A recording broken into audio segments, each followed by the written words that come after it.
सबसे पहले देवाधिदेव महादेव महागुरु के चरण में प्रणाम। एक कलिकाल के महामानव साहब श्री हरेंद्रानंद जी, शक्ति स्वरूप दीदी नीलमानंद जी के चरण में प्रणाम। आज भी हमार गुरु भाई गुरु बहन ये पावन पवित्र स्थली पर उपस्थित बा, सबका चरण में प्रणाम। हमरे प्रणाम के स्वीकार। देखी दीदी, बड़ी सौभाग्य बा कि आज दीदी के दरवाजा पर अपना गुरु के चर्चा रखल बा।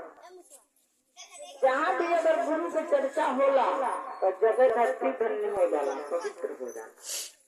वातावरण में जहाँ तकले भी आवाज जाला पवित्र हो जाला। काहे पवित्र हो जाला? देखी, भगवान शिव के सत्यम शिवम सुंदरम कहल गया। सत्यम शिवम सुंदरम का मतलब होला कि शिव ही सत्य है और सत्य ही शिव है। बहुत लोग ना समझे जाने ला तो लोग कहेला कि शिव चर्चा सत्संग ना। सत्संग के अर्थ क्या होला कि जहाँ सत्य की बात कहल जा, सत्य की बात की जाए। तो ये लोग बताए कि भगवान शिव के सत्यम शिवम सुंदरम कहल जाला। तो जब बात होला तो वो गुरु शिव के बात होला। तो रउआ बताई, अपना मन में विचार करी दीदी, असली सत्संग तो ये जब कोनो नेता के गाँव के विषय में ना बात होला। जे भी गुरु भाई गुरु बहन आवेला मंच पे बैठेला तो अपना गुरु के विषय में ही बात होला। ऐसे समझी की असली सत्संग है। तो जहाँ गुरु के बात होगी तो गुरु के विषय में दीदी कहनी, जब दीदी सहरसा रहनी साहब कहनी की पटना में चर्चा शुरू करनी तो कहने की जब गुरु के चर्चा तो शुरू कर दिल बनी, लेकिन लोग आवत था, कुछ लोग आवत था, कुछ लोग बैठा था, कुछ लोग खड़ा होता, कुछ लोग जाता। तो दीदी कहने की पहले आप तो जगत गुरु महादेव के चर्चा तो शुरू करिए। देखी दीदी अपना अंतर्मन से कहनी, दीदी बात के कहनी कि चलो चलो गुरु सत्संग हो। ये भाई बहन गुरु के सत्संग में चलिए। देखिए, पूरा आप अगर वेद शास्त्र पुराण के मंथन करो, चिंतन करो, साहब बड़ा विचार है। ये बात कि जे तरह विचार तुलसी बाबा भी बड़ा मन में सोचले रहनी। जब तुलसी बाबा संत रहनी तो उन्हों के विषय में बड़ा सोचनी। तुलसी बाबा के तरह सोचे वाला एक कलिकाल में साहब जी है। जब वाल्मीकि जी रामायण संस्कृत में लिख दिले तो तुलसी बाबा अनुमान लगौनी आवे वाला भविष्य के। आज सही अनुमान लगौनी। लोग कहला कि संत जाने सबका अंत, मनो संत अंत के जान जाला का होके वाला बा। वही ना तुलसी बाबा कहने की रामायण लिख दिल बने, लेकिन संस्कृत में लिख दिल बने। तो आगे वाला पीढ़ी में तो संस्कृत लोग ना पूछी। एक बार आप पूछी केहू लड़का से संस्कृत के भाषा तो समझी नहीं के पढ़त, कोई पढ़ाईते नहीं थे। अबे कोई दिन लेते लोग के लगी है बहन मुसलमान भाई लोग में का फिर लड़का कितना पढ़ाई करता है, एमए बीए चाहे हिंदी मीडियम से चाहे इंग्लिश मीडियम से, लेकिन अरबी जरूर पढ़ाओ जाला। वो लोग के थोड़ा सा उर्दू जरूर पढ़ाओ लोग, अपन कलमा पढ़े खातिर, अपन कुरान पढ़े खातिर, नमाज ज्यादा पढ़े खातिर के तरह का करी। लेकिन हमनी में जे पढ़ता सबे पढ़ता, लेकिन केहू ही ना कहत हो कि तनी संस्कृत पढ़ ली, तनी रामायण पढ़े। लेकिन तो ये भविष्य के जानते हुए तुलसी बाबा कहने की रामायण के जो संस्कृत में वाल्मीकि जी लिखले बने, एक के काहे ना हम हिंदी में लिख दे, मन रूपांतर करियो कर हिंदी रूपांतर कर। तब बाबा मानस के रूपांतरण हिंदी में कर देनी कि आने वाला पीढ़ी में अगर कोई नहीं पढ़ी तो हिंदी में रही तो कोई पढ़ी। अरे दुनिया लाइन चौपाई पढ़ ली कबो समय आई तो याद आ गया।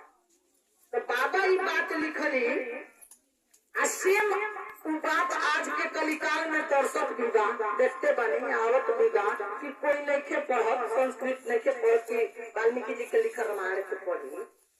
उन्हें बतिया सेम साहब भी अपना मंथन चिंतन के द्वारा ही विचार करनी कि एक कलिकाल में कोई पूजा पद्धति से वो भोलेनाथ के न पा सकता, न कोई सकता, न मिल सकता। देखिए जौन बात पुराण में शास्त्र में लिखल बा कि दिनेश महेश सुरेश के ध्यान में कभी नहीं महादेव जियावे। अरे कलिकाल में साहब श्री हरिंदानंद, साहब श्री हरिंदानंद जी के दया से सब गुरु भाई गुरु बहिना के ध्यान में नित दीना शिव गुरुआ में। कि देखी कि महादेव के ध्यान बहुत दिनेश सुरेश गणेश बहुत देवता लोग जो ध्यान के पावे खातिर स्मरण करेला ओकरा ध्यान में जल्दी महादेव जी के ध्यान न आवेला।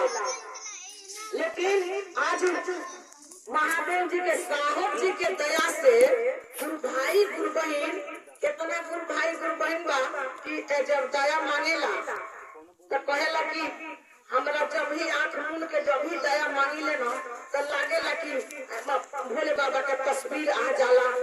एकदम लागेला कि भोलेनाथ जी हमरा बैठल बानी चाहे खड़ा बानी, हमरा एक तरह अनुभव होला। सिवान में हमरा नाथ थाना सिवान छपरा में जब गुरु काम कर गए जनकपुर बहना कहत रही कि जब हम दया मांगी ले इतना चित मन लगा के जैसे बहुत दूर भीड़ रहेला तो माइक के आवाज में कबो कबो चाय पानी चले लागेला तो हाला ना होखे लागेला। तो जब सूत्र में बताओ गए तो कहे के बाद सुबेरे की हे गुरु जी हम राहुल शिष्या हैं, राहुल चेला हैं, चेली हैं, महादेव जी तनी हमारा पर दया करी। तब वो दीदी के ही सुना गई कि सुबेरे उठ के कहे के कि रउआ हमार गुरु है हे महादेव गुरु तनी हमरा के दर्शन दी ना। मनो जौना भाव प्रेम से बेचारी मांगने रहली खूब ध्यान से 2 दिन 4 दिन मांगली।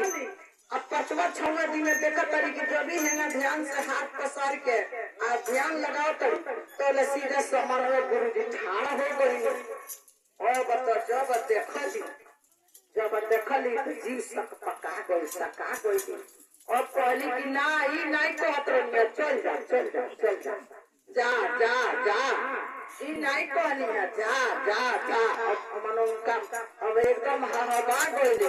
अब का कहे डेरा गई के तरह उतरी तो कहली कि जा जा जा। अब गुरु बहना लोग के लगेली तो कहली का करी आज तो ऐसा सुबेर में गुरु जी आके खड़ा हो गई हमारा टावर ताकत रही। तब गुरु बहना जब मनो केहू केहू तनी भाई चेला कोनो चेला तनी होशियारे वाला कोनो चेला के 3 गो वाला चेला मने चौपट चेला मने चलना चेला मने घूर गो। तो कोई में चलाक चला रहा तो कहता आई दादा तहरा के तो गुरु जी दर्शन दे दनिया काहे ना प्रणाम करके कुछ मांग ले लू और कुछ कोही दे लू। तो बोली अब का कोई तो ध्यान ना आइल हो बोलिए कि जा जा जा जा चल गइलो हम फिरू से थोड़े देर में केने चल गइलो हम नहीं चल रही। तो गुरु जी के कहल गई कि ये दीदी तब के तरह कहनी की बड़ा गुरु जी अरौगा पर खुश हो गई अरौगा के दर्शन दे देनी कहता नहीं। हम जब पहला सूत्र में कहिले कि हे शिव गुरु राउर हम चेला अरौगा हमार गुरु है तनी हमरा के दर्शन दीना। तब कह गए तब रौरा ये जब दर्शन मंगली हाँ तो वहाँ के दर्शन दे देंगे। दया मांगे के बाद दया या दर्शन एक के शब्द होला थोड़ा सा अंतर होला। तो बदौलत सब गुरु भाई गुरु बहिन के ध्यान में गुरु जी आवतनी आई कौन बात बा। एकरा खातिर कोई 88,000 87,000 वर्ष ऋषि महर्षि लोग जंगल में जाके ये शरीर के साधना करत करत कला दिले ही पर कीमत जान जाए अब तो जाके भगवान का दर्शन हो। लेकिन साहब श्री हरिरानंद जी के बदौलते आज हम के ध्यान में गुरु जी के ध्यान करते जा इतना बड़ा सत्ता के ध्यान करते जा कौन बात बा।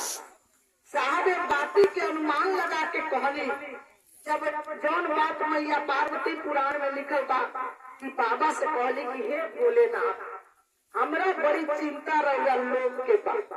साहब कहनी की जे तेरे बात साहब ही बात भी शिष्यानुभूति में लिखली जन बात मैया बाबा से कहली से मुझे साहब के भी चिंतन मंथन के द्वारा शिष्यानुभूति में साहब अपना दिल की बात करते हैं।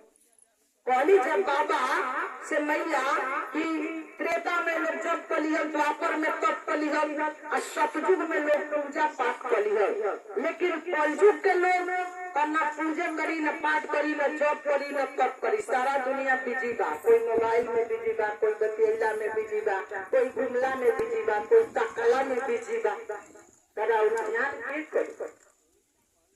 बाबा कहनी ये पार्वती कलयुग के लोग के चिंता ना करो। कलयुग के लोग बड़ी बहुरंगी हुई अब बहुरंगी बटले बारह लोग देखते पाए प्रेम दिल में श्रद्धा नहीं के दिल में नेह नहीं के लगाव नहीं के। लेकिन देखी और तो हम गुरु के शिष्य बने। अरे गुरु के शिष्य के मतलब जहाँ गुरु के पास कान में शब्द चल जाएगी तो सुन के भी गुरु के कार्य में उपस्थित हो जाए कि हमारा गुरु के कार्य कहीं न कहीं हो।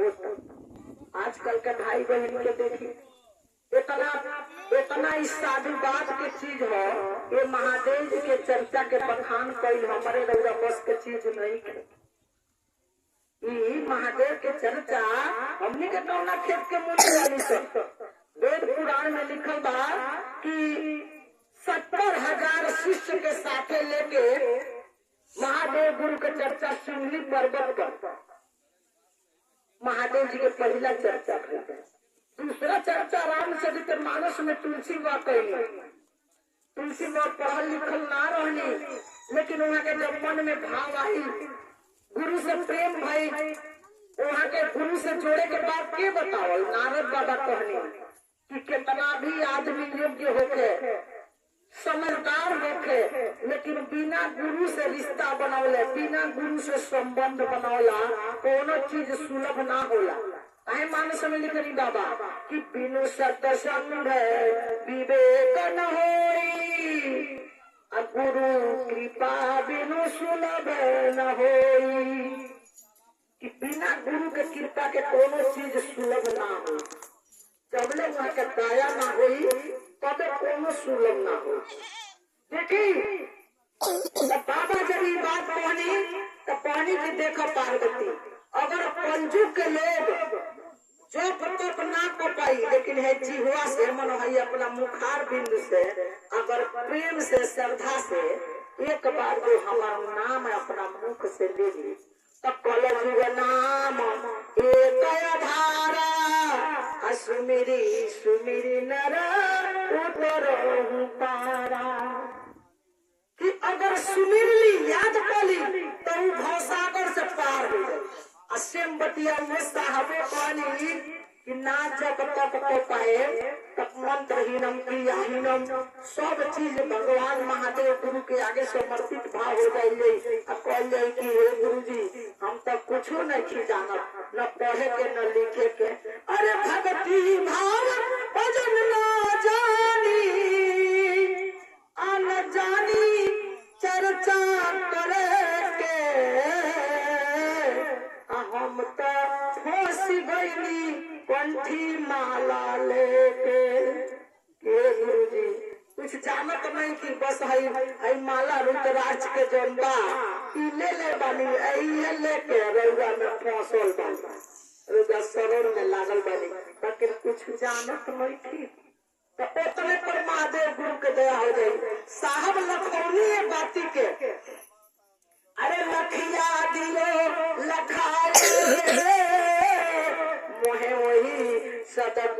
मन भायो रे। जब तेरा गुरु कहने जनमानस में, लेकिन तेरा गुरु से ज्ञान के अनुभूति नहीं भई, अब जाके साहब अपने शास्त्र वेद के तरफ मंथन कैनी।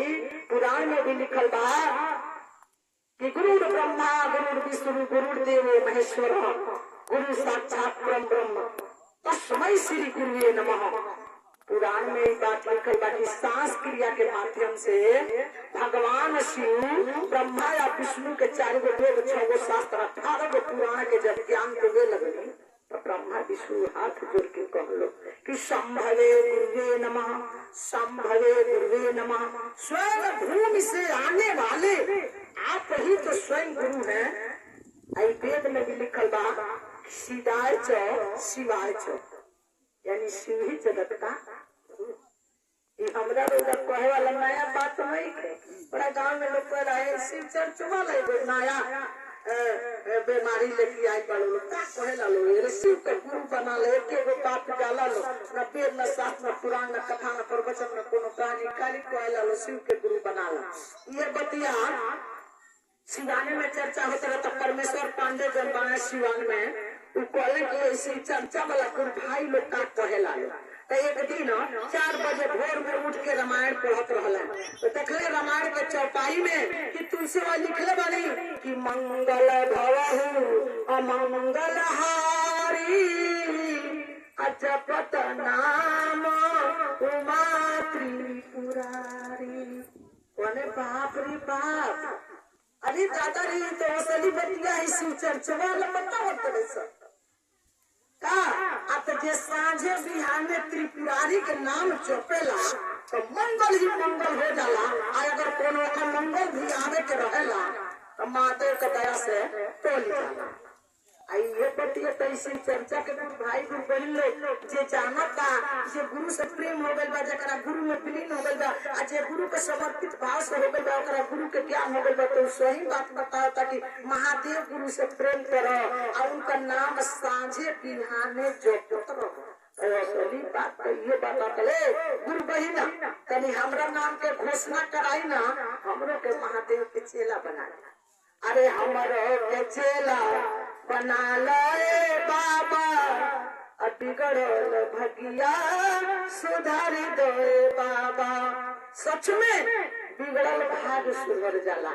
साहब में बाती के बड़ी चिंतन मंथन करके गुरु भाई गुरु बहन से कहली कि ए भैया रउआ मान के पूजा पद्धति नहीं के, पूजा कोई बड़ी कठिन हो, हमरा रउआ बस के पूजा के बात नहीं के, पूजा हमनी के ना कर पावल जाई, पूजा में मन ना लगी, एकत्रित मन नहीं के। आप तो रउआ खुदे देखत चटटे लोग बिहाने उठला आ सबका चुरारी के फूल के तुरी ले आवता, पटाक पटाक उठता, फूल जरूरी बा, फूल ले आवता, सबके घर के शोभा में तुर ले आवता।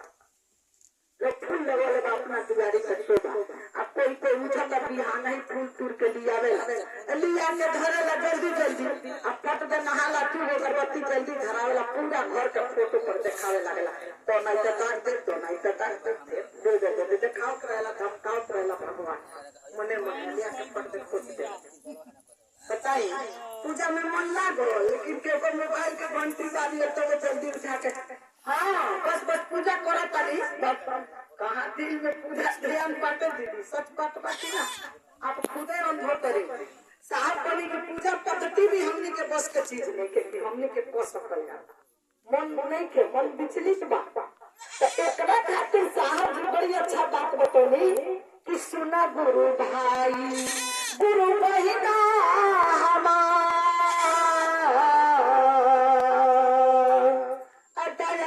गुरु के चरणिए में, अरे दया मिली गुरु के चरणिए में, अपना गुरु जी से तन मन से लागो, जवन जवन मन करे नहीं से मानो, आना जन पहिया हो जाई अनार। दया मिली गुरु के चरणिए में कि महादेव दया करेलो। ये शास्त्र पुराण में लिखल कि दया करे के उनके लगे क्षमता नहीं के। लोग आशीर्वाद दिए बाबू खुश रहो, आशीर्वाद के अर्थ होला आशीष बचो। दया ना करी, दया करे के लगे क्षमता नहीं के। दया करे शक्ति बात महादेव में बा। साहब यही से कहने जब 11 शमशान में 14 बरस बीत गए तो साहब कहने महादेव विश्वनाथ काशी वाले तू न संभाले तो मुझे कौन संभाले। महादेव विश्वनाथ काशी वाले तू न संभाले तो मुझे कौन संभाले। ये जीवन है तेरे हवाले, ये जीवन है तेरे हवाले। काशी वाले तू न संभाले तो मुझे कौन संभाले। हे भोलेनाथ रउआ के गुरु मानतनी हम राउर शिष्य हैं। सीखे के स्थिति में चलल बानी। आजकल के चेला लोग कैसे चेला वाले की कहते कि हम तो सब जानत। अरे सब जानत जान कैसे बने रउआ शिष्य हैं। शिष्य के अर्थ सीखना, चेला के अर्थ चलना। शिष्य के अर्थ मानो सीखत नहीं। अभी गुरु के पथ में सीखत नहीं। चेला का मतलब चलत नहीं। मानो गुरु के कार्य में जहाँ भी कहीं कार्य बा तो धीरे धीरे चलत नहीं। गुरु कैसे होगा, ज्ञानी कैसे होगा। अहंकार समा जाता दीदी। जहाँ अहंकार हो जाए तहाँ प्रेम कहाँ रहेगा। प्रेम सबसे बड़ी जरूरी चीज है। साहब ने बड़ी अच्छा बात बताई। साहब के बात पर अगर 3 सूत्र पर कीर्तन कर जा भैया तो 6 घंटा 7 घंटा बोले जाए तो समय ना मिले। 3 सूत्र में इतना चीज रहस्य साहब छुपा देंगे। कहने की भक्ति हमने के पास का चीज नहीं थे। जब भक्ति नहीं गया तो पल पल में परीक्षा लिया। आप लोग भक्त नाम राजा अमरध्वज के नाम सुन ले। लोग अपने एक बेटा ताम्रध्वज के माथा पर आरी चढ़ा, पति पत्नी मिल के आरी चलौले रहे लोग। 2 टुकड़ा में विभाजित कैले रहे लोग अपना बेटा। एक बेटा अमरध्वज राजा के ताम्रध्वज रहा। लेकिन माथा पर आरी चला के और उनके बाघ के मांस खिया दिए लोग। देखी उतना कठिन परीक्षा राजा अमरध्वज भक्ति में दिले रहलो। उतना बढ़ल प्यार आजकल के केहू दे पाई भैया। आजकल गुरु के चर्चा में जाए तागर के कोई देता तारा बकरी के बच्चा मर गए तो लोग कहाँ जाए शिव चर्चा में। फलियरे हम पानी अपने हमार बकरी के तबियत खराब हो गई बेटे। अब बकरी माल जाल देखी कि जाए शिव चर्चा बेटा पानी नहीं हो। इतना छोटा सोचो भैया महादेव का चर्चा है। सामने मंथन किया कि लोग कहला कि अमर कथा। अमर कथा, अमर कथा क्या है। अमर कथा मैया पार्वती के बाबा अमेश्वर नाथ में यानी अमरनाथ में सुनैले रहे। लेकिन अमर कथा पुराण में लिखल नहीं थे कि अमर कथा का हो। ये लिखल बा कि अमर कथा बाबा सुनैले रहे। लेकिन अमर कथा लिखल नहीं थे कि अमर कथा क्या। साहब चिंतन मंथन करे कि कलयुग का असली अमर कथा यही चर्चा। अगर सही महादेव का मंथन किया जाए, चिंतन किया जाए तो यही है शिव चर्चा। असली अमर कथा शिव चर्चा है। अगर शिव चर्चा के दिल से ग्रहण कर जाए। साहब काहे कौन जब बात बाबा रामचरितमानस में लिखने की कलयुग नाम एक आधारा सुमिर सुमिर नर उतरहु पारा। अश्यम जौन बात रामचरितमानस में जौन मैया पार्वती से बाबा कहनी उहे बात सेम रामचरितमानस में तुलसी वाली कहनी। साहब भी अनुमान करके कलिकाल के महामानव भी ये बाती पर चिंतन करके बताऊंगा। देखिए भैया सुमिरन जब कहला कि सुमिर सुमिर नर उतरम पारा तो सुमिरन के 2 अर्थ होला। जब साहब पहला के अर्थ पर बात करी दया पर दया मांगा जाला तो बोले के नहीं के नो ओठ जीव ना ही लेके चाहिए। आई मन कोई मन आत्मा कोई अब परमात्मा सुनी है तो मन एकदम शांत भाव। देखे नहीं अगर कोई बैठ के केहू खूब ध्यान में रहेला तो घर के केहू बुजुर्ग निकलेला तो कहला है केकरा के सुमिरा तड़ उठा ना उठो केकरा के सुमिरा तड़ मन कोई के सुमिरा तड़ कोई देला के ना कोई देला तो सुमिरन। और दूसरा चीज सुमिरन के एक अर्थ होला कि केहू बात कुछ कहता तो दिल में सुनाता, कान से सुनाता या दिल में वो बाती के महसूस होता। देखे नहीं जैसे गांव में अपना घर पड़ोसिया में चाहे अपना घर में झगड़ा होके लागेला तो कोई तो बात कोई शब्द बोल देला तो कोई लगता हरबतिया हमरा करे जाए में बड़ी सालिया जइयल जियल तइयल भूलाई ना तो कहला तो साहब बोली कि तू पहला अर्थ दया जब दया मांगल जाए तो वही में सुमिरन हो जाई है दिल में महादेव के। और दूसरा चीज दूसरा सूत्र जो गुरु का चर्चा है तो अगर कोई गुरु के बारे में गुरु के विषय में अगर गुरु की चर्चा करता तो ये दिल में अगर सुनाई कोनो बात ये कान से जब सुनाई तो धीरे धीरे जाके ये दिल में समा जाए।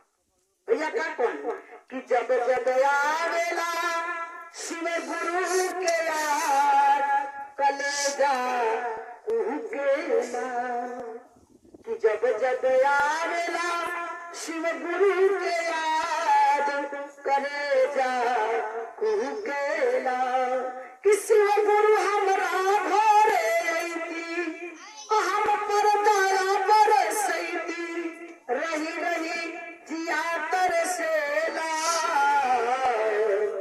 कि जब जब आवेला गुरु जी के याद करे जाओ उहकेला कि जब गुरु जी के याद आवे लगी अहे मन में साले लगी तहिया महसूस हो जाए कि अब हो गई गुरु के चेला होने के साहब जो बात कहली बड़ा अच्छा बात बता दे हमने के साहब के बात को बड़ी चिंतन मंथन करनी तब जाके महादेव के चेला बनने लगी। बड़ी अच्छा चीज साहब सीप में छिपल जब स्वाति के बूंद से छिपल मोती होला और जब गोताखोर बड़ी नीचे समुद्र में जब जाला तो उस सीप निकालेला तो उस सीप के डीबी जब खोलल जाला तो उस सीप में मोती निकलेला। और साहब उहे वेद शास्त्र पुराण के मंथन करके और सीप में छिपल मोती के निकाल दे और लगनी कहे कि गुरु नाम का हीरा मोती मैं बिखराऊं गली गली लूटल जिसका दिल चाहे आवाज लगाओ गली गली।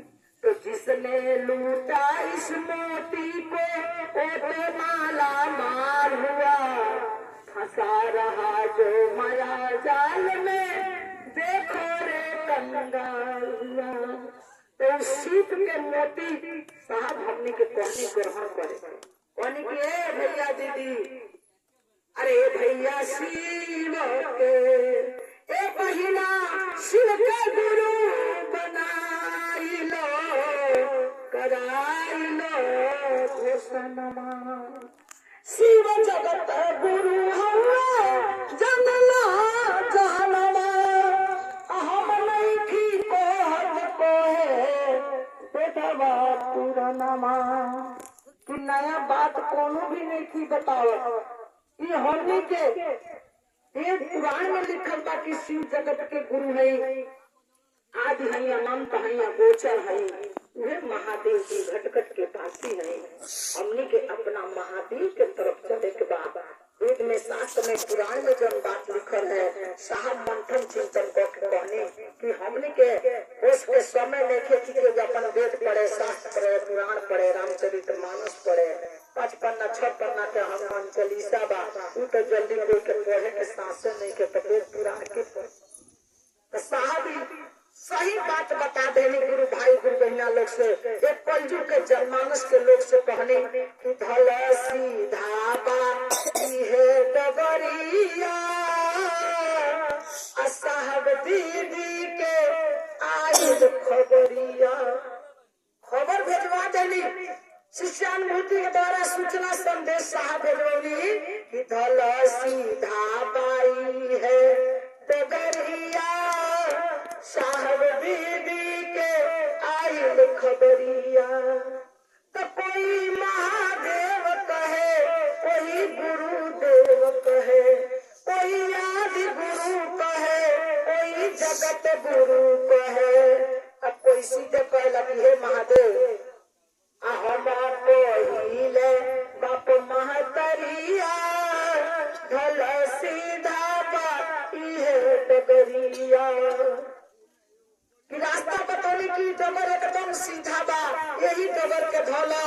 कोई सुबह शाम जपे, कोई दिन राति रटे, अब कोई जपे लाया ठोपहरिया, भला सीधा बा ये डगरिया। ये डगर के धरो पानी भैया कि चलो चलो बोलिना शिव के नागरी, बनल बिगड़ल काम बनी,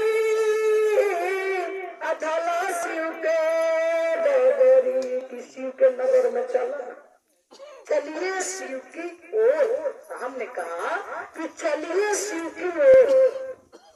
लास्ट में साहब पानी की डगर पर चले खातिर करे के का पड़ी, तो सुबह उठ के दया मांगा, मनवा चर्चा में लगाव, नमः शिवा जप भागी बेमरिया, भला सीधा डगरिया।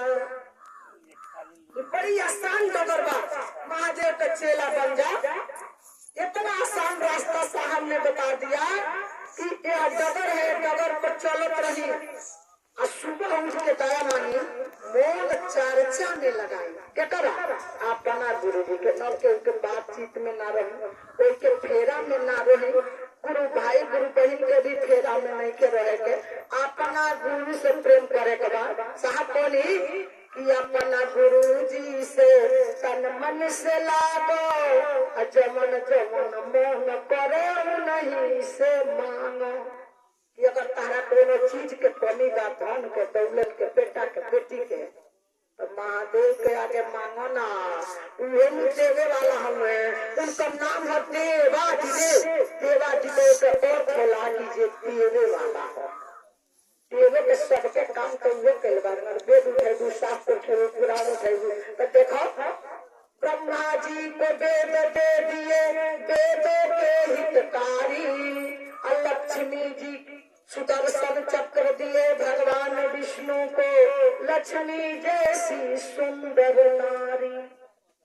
अपने लिए वो कुछ भी न रखे, भांग पिए वो खप्पर में, ऐसे दीन दयालु मेरे भोले, झोली भर दे पल भर में। साहब बोली कि भोले बाबा तुम दयालु हमें कि पल भर में झोली के भर देना। अब वही के बात है ना, वना उनका दुआरी दुनिया संसार से कहला से का फायदा बा। आया पर दुख कह जाई लोग सुनी, 10 जगह कही तहार हंसी उड़ाई, वही जग में हंसाई। ओकरा से अच्छा बा कि अपन मन महादेव में लगा लो, और जौन तारा दुख होके, तकलीफ होके, परेशानी होके, कुछ मांगे के होके, तो महादेव से मांग। अगर विश्वास नहीं है तो एगो गांव में एगो शिष्य रहे, बड़ा गरीब परेशान रहे। तो गांव में एगो राजा साहब रहे, तो सोचा था मन में कि हम तो भगवान के बानी भक्त भोले बाबा के, हमारे लगे कुछ बा नहीं, बड़ी परेशानी ओकरा रहे, मनो घर में दिक्कत रहे, खैला पियला। तो कहता आज राजा साहब के लगे चलता नहीं, अब तनी कुछ अपना राजा साहब से मांग के ले आए। अब खूब सुबह राजा साहब के यहाँ पहुँच गए। अब दरबान देखले से तो पलस कहाँ काय खातिर आई बड़ा, इतना सुबह चल बड़ा। तो कहता हमारा राजा साहब से भेंट करे के बा, उनकरा से न कुछ मांगे के बा, बड़ा जरूरी काम ना। तो जनता बनी बुर्बक आदमी के बात राजा महाराजा के दरबान सिपाही जल्दी सुने लेते ना। आजकल जनते बनी साहब ज्यादा लोग अच्छा बा, लेकिन जो आराम ज्यादा बड़ा तो सबसे हरानी बड़ा। जैसे जो राजा प्रजा होला न, जैसे डॉक्टरों बा हमने के विभाग में, तो जब बड़ा डॉक्टर बा खूब सहूलियत से बात करी, लेकिन जो अगल बगल में चमचा बेलचा कंपाउंडर घूमे ले, वो अपना के डॉक्टर समझे। दूर जाओ। और सिपाही भी राजा समझे, कोई भी जला अपन परेशानी लेके दूर ही भगावे, सुनना सके लगले सब भगावे भागे ना। हमरा राजा साहब से भेंट करे के बता, कहले तो राजा साहब दरबार में नहीं कह, पहले राजा साहब उठे तब मंदिर में जाला, जाओ जब भोले बाबा के मंदिर बनो तो देखा तारा कह दे, वही जब वहाँ के पूजा करते फिर तारा तेजी में तो जाओ जब भेंट कर लिए। तो बेचारा सोचल की भगाइते वाला सोना सुनतो नहीं के सुन हमार बात, इससे अच्छा हम मंदिर में पर जाते नहीं। राजा साहब से डायरेक्ट अपन बात जब पहुंचल है तब देखत है कि राजा साहब हाथ पसार के कहतन कि हे भोला भंडारी, रौरा दुनिया के मालिक हैं, संसार के मालिक हैं, रौरा दया से इस संसार चलेला, रौरा इच्छा से बनेला बिगड़ेला। हे सरकार तनी हमरा पर दया करी, कुछ भी हमरा के कि जेकरा बदौलत हम अपने प्रजा के देखभाल करी। कही कहता आई रे दाता, हम तो जौना भोले बाबा के इतना मानी रही हो राजा तब नहीं से मांगता सब खुद लगा तब भिखारी रही हमरा के कर।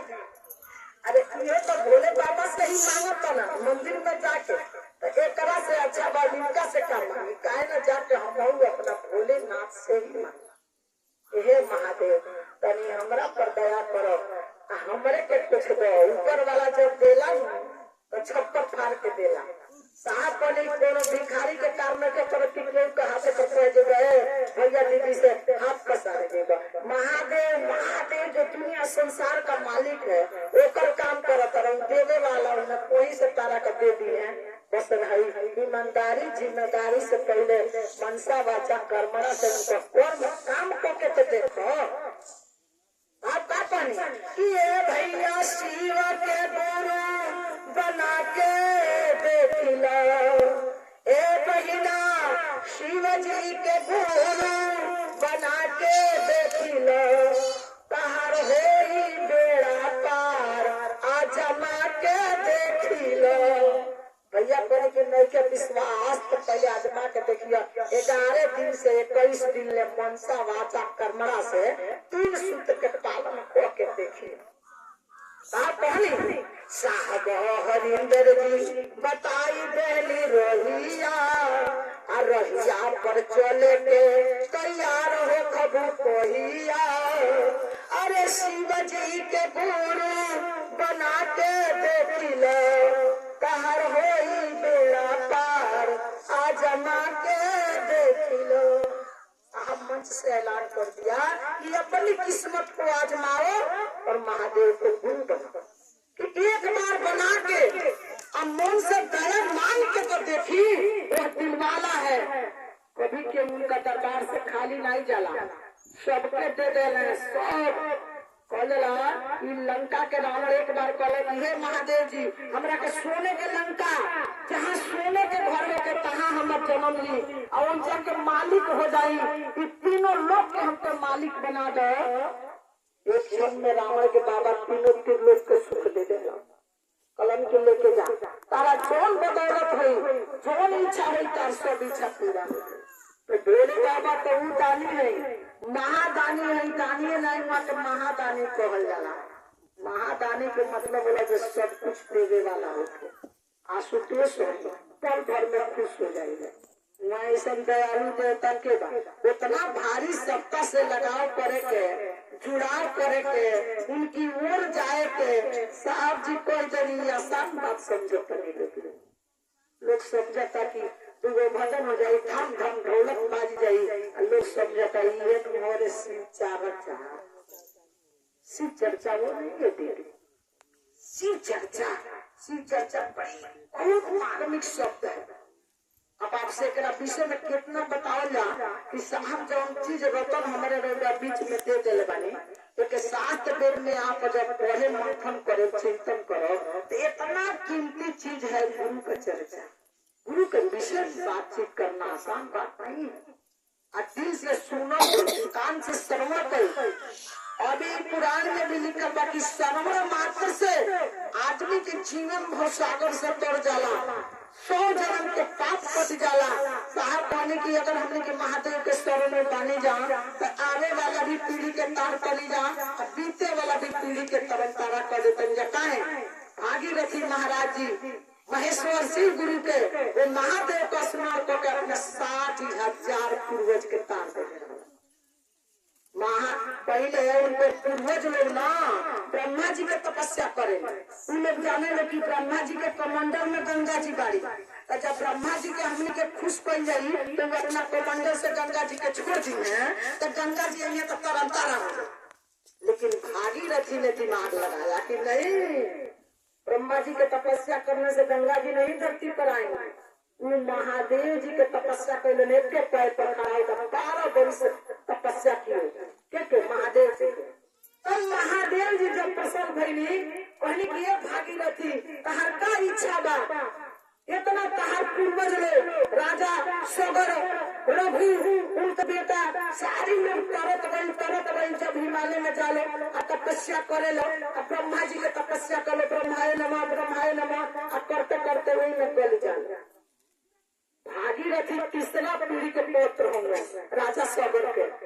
अब देखी लेकिन पहले तपस्या शुरू महादेव जी से कलन कल कि महादेव ही है संसार का मालिक, महादेव ने सारी सृष्टि समाई।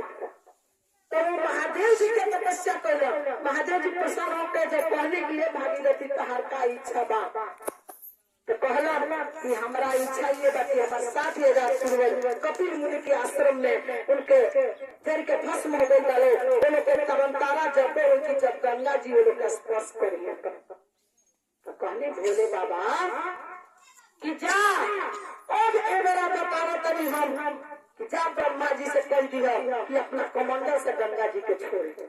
जब महादेव जी के स्वयं आदेश भई तो फिर तपस्या कैले भागीरथी ब्रह्मा जी कहनी कि का बात है।